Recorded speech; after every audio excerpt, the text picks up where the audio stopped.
Welcome back to YouTube channel, where we uncover the most astonishing, jaw-dropping, and downright unbelievable stories from the world of rare coins and historic currency. Today, we're diving deep into a tale that has shocked collectors, historians, and investors alike, a journey surrounding a humble 2001 cent coin that, against all odds, skyrocketed in value to a staggering $383 million. This is not just a story about money. It's a story about mystery, betrayal, international espionage, and a twist of fate so bizarre, you'll think it was ripped from the pages of a best-selling thriller. Our story begins in the quiet town of Peoria, Illinois. A retired high school chemistry teacher named Harold Whitmore had always been a casual coin collector, more out of habit than passion. He started the hobby when he was a kid, trading coins with friends during lunch breaks. Over the years, he accumulated jars full of pennies, nickels, and dimes, none of which ever appeared particularly valuable. They sat in cardboard boxes in his attic, collecting dust and memories, long forgotten, until one winter morning in 2023. Harold had recently lost his wife of 47 years and found himself going through old belongings to feel connected again. While rummaging through the attic, he stumbled across one of those old boxes filled with coins. With little else to do that day, he brought the box downstairs and began sifting through them. It was supposed to be a mindless distraction. But what he found would not only change his life, it would alter the world of coin collecting forever. Among the dozens of pennies, Harold found one that looked different. It had the familiar Lincoln profile, but the copper sheen seemed off.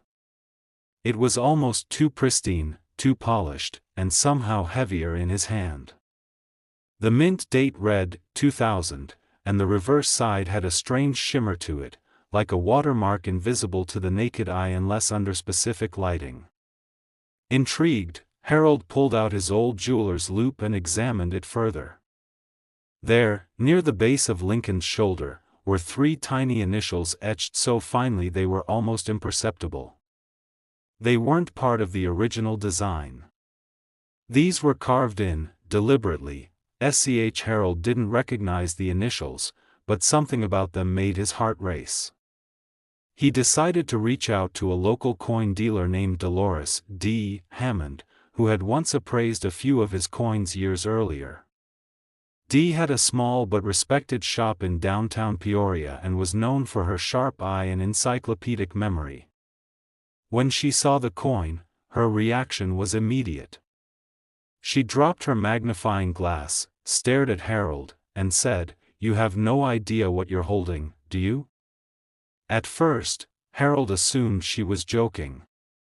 But Dee quickly locked the door to her shop, pulled the blinds, and ushered Harold into the back room.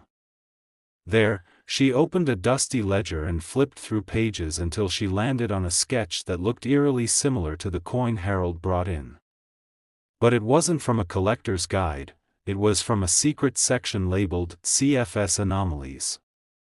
Dee explained that the initials SEH matched those of a former U.S. Mint engraver named Samuel Clarence Hargrove, a man shrouded in controversy. Samuel Hargrove had been quietly dismissed from the U.S. Mint in 1999 after a series of unauthorized modifications were discovered in the designs of test coin batches.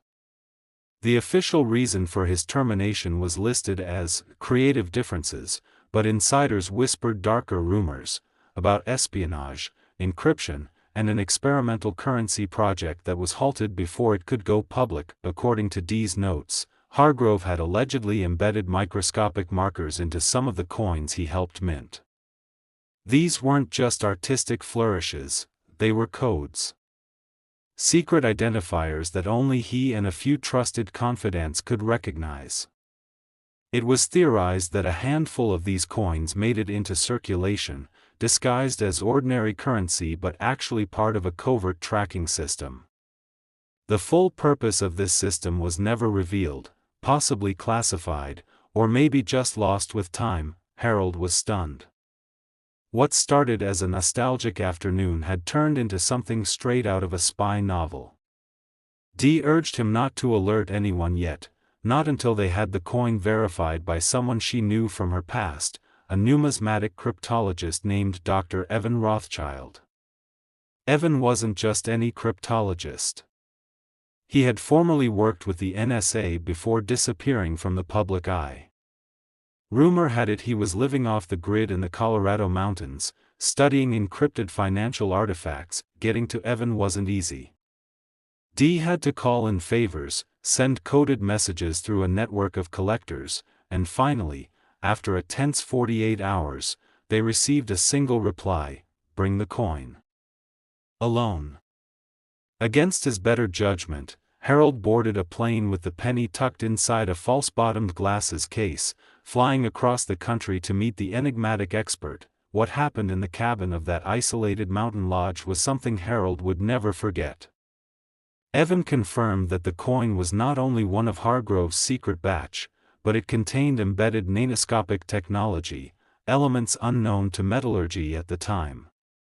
Using specialized equipment, Evan was able to unlock a sequence of symbols, GPS coordinates, and even a snippet of an audio recording that had been somehow microinscribed onto the coin's surface. The recording was garbled but decipherable.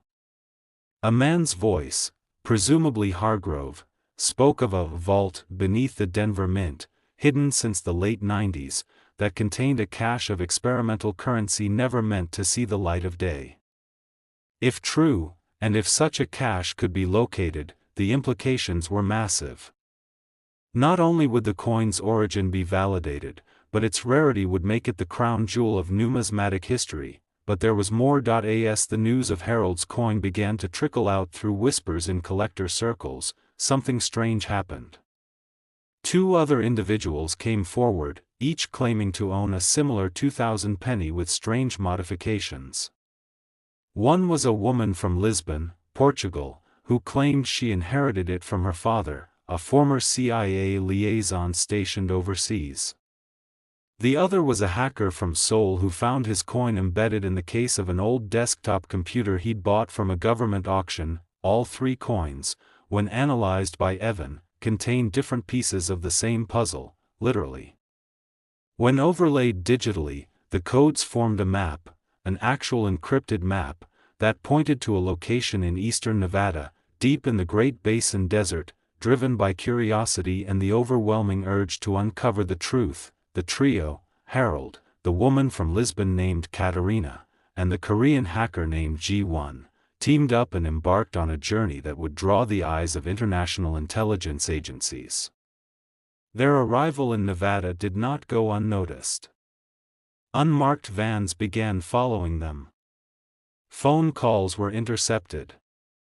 At one point, G1's hotel room was ransacked by unknown assailants, though nothing was stolen, at least nothing visible. Despite the threats, they pressed on. The coordinates led them to an abandoned mining town, now little more than a ghostly grid of crumbled shacks and hollowed buildings.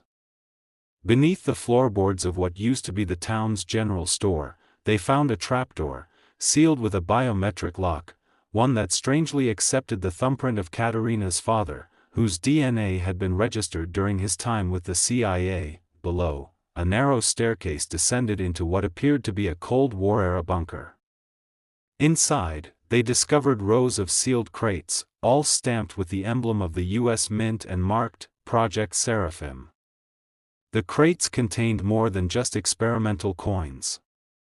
They held blueprints, technology, encrypted documents, and most importantly, a ledger, a master list of every single coin that had been modified, released, or lost. Among the list, only 7 coins were marked with the designation Omega, which the ledger clarified as Omega-tier anomalies.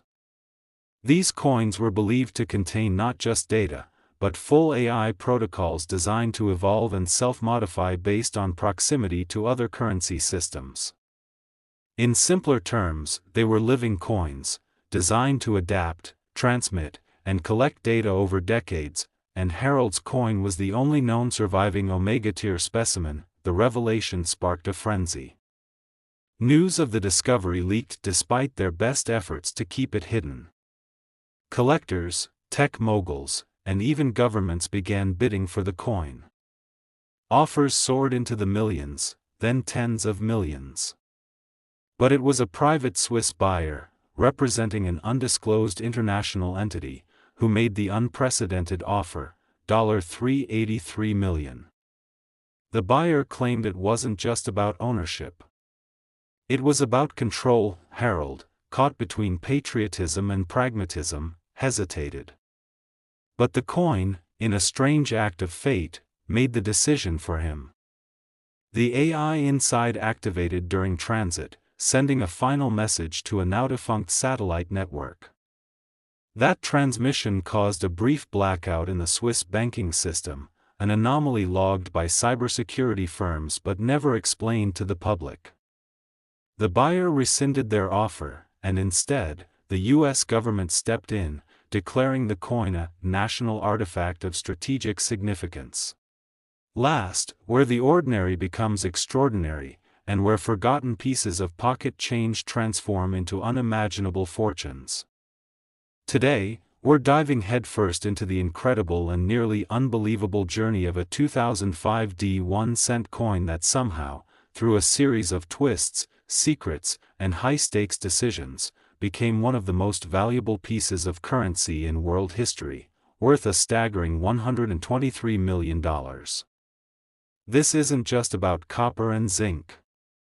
This is a story about family feuds, mysterious disappearances, and a trail of clues hidden in plain sight.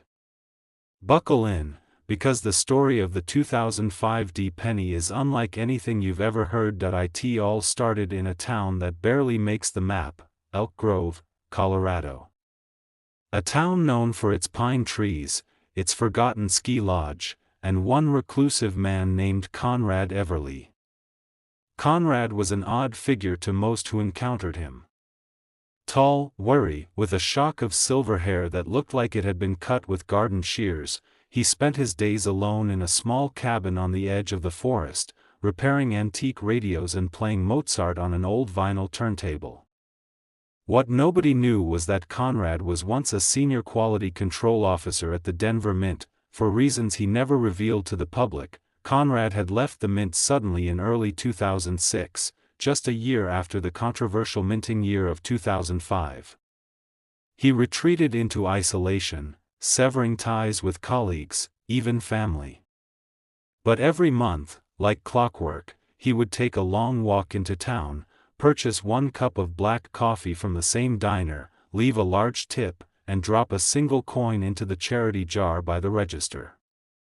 No one noticed until the jar began to fill with identical-looking 2005 pennies, each shining unnaturally bright, each seemingly untouched by time. It wasn't until one curious college student, home for the summer and working part-time at the diner, decided to collect some of those pennies for her coin-themed art project that the mystery started to unravel. Her name was Jenna Bell. A fine arts major with a deep love for detail and a slight obsession with true crime documentaries, Jenna noticed something odd as she examined the coins under magnification. One of the pennies had a strange ripple along Lincoln's coat, barely visible unless tilted in a certain light. Another had a tiny indentation just above the date. But the third one? The third one was different entirely. That penny, polished and pristine, had a micro-engraving beneath Lincoln's eye. A symbol. Not a scratch or mint error, a deliberate, precise symbol that resembled an ancient cipher, something Jenna had seen once before in an old alchemy manuscript in her university library. Curiosity quickly gave way to obsession. She borrowed a friend's microscope, took high-res photos, and began cross-referencing the mark with historical databases. What she found was astonishing.